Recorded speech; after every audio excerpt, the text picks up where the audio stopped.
think about Stand By Me the song, I think about Stand By Me the classic 80s movie. That was the first time I heard the song, and when I heard that opening bass line, I knew I had to learn it. In this lesson, I'll show you how to play it.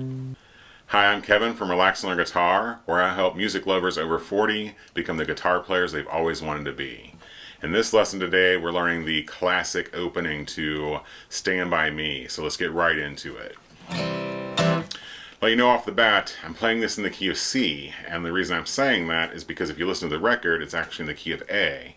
But if you play in the key of A, or with a capo on the 2nd fret and play like the G chord and stuff, you run out of room for the bass notes. So I'm going to play this in the key of C, so we have plenty of room for all of our bass notes. And definitely stick around at the end of the lesson. I'll show you how to add in some cool percussion to make the song sound even better. So let's break this down into pieces. We'll start there. Now the cool thing is you're going to be using just 2 strings and 2 fingers to play this whole thing. And it's so nostalgic, brings back all kinds of fun memories. So we're going to break this down into a couple of sections. The first section sounds like this, which is just one part that's repeated. You're going to start here on the 6th string with the 3rd fret and your middle finger one time. Then you're going to go to the 5th string 2nd fret with your index finger one time. Then you're going to use your middle finger up here on the 5th string 3rd fret one time. Then you're going to pause and play that 5th string 3rd fret one more time. That repeats. So you have pause, pause. Second part of the little line here is, so you're walking down. You're going to start here on the 5th string 3rd fret with your middle finger, and down to your 2nd fret index finger, down to your open A string, pause, open A string, reach over to that 6th string 3rd fret again, back to the open A. So all together we have pause, pause, pause, pause. And the last part of it is sounding like this. It's a little can get a little tricky here. Oh, and there's Maggie May. We're gonna say hello to our friends out there. This is Maggie May, the official mascot.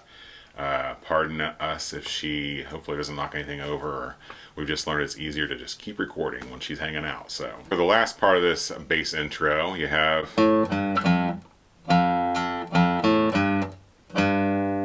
going to start with an open 5th string for the A note. When I say go ahead and use your middle finger here on the 6th string 3rd fret, I like doing that just because it leaves the lick with just 2 fingers and it feels stronger to me.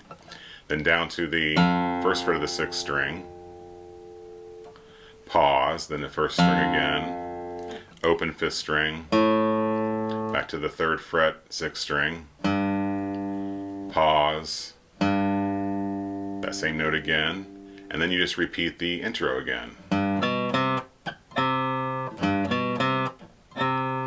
So I'll slow it down and play it all from the top. You have this. Pause, pause, pause, pause, pause, pause.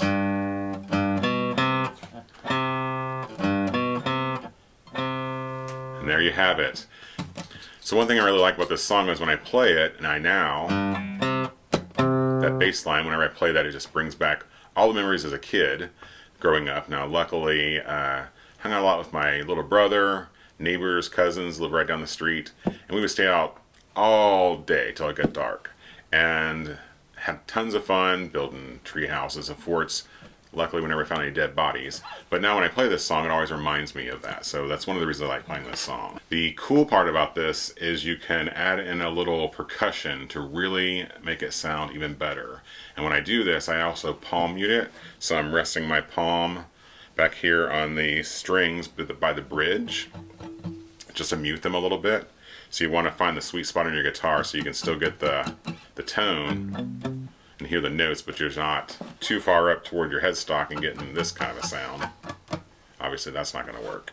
So I palm mute it a little bit, and then I'm going to add in a little, where I was saying all those pauses, we're going to add in a little percussion to sound a little better. It sounds like this.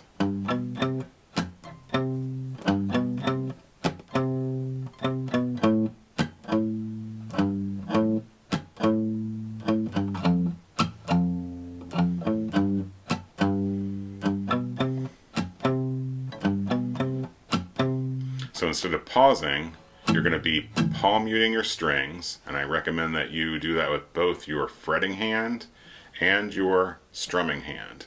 And you're just going to palm mute and keep those strings muted, and just strike down with your pick on the first, like on the 6th and 5th string or so, for this kind of a sound. If you listen to the record, you can hear like the clicking. I forget what kind of a percussion instrument is playing it, but it kind of adds a lot to the song in my opinion.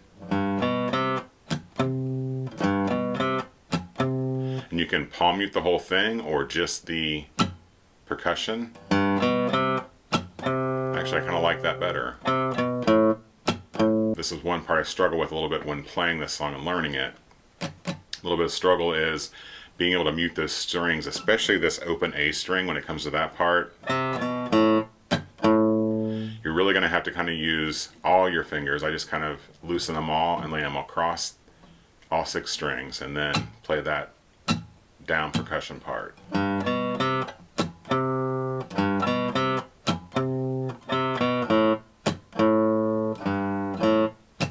the good part is, since you're just using 2 fingers and 2 strings, there's not a whole lot you have to do after you've muted the strings to get back into the notes. So be sure and tune in on Fridays when I put out new lessons, and you can check out the rest of this song, the chords and the strum pattern for the actual song part in the card above.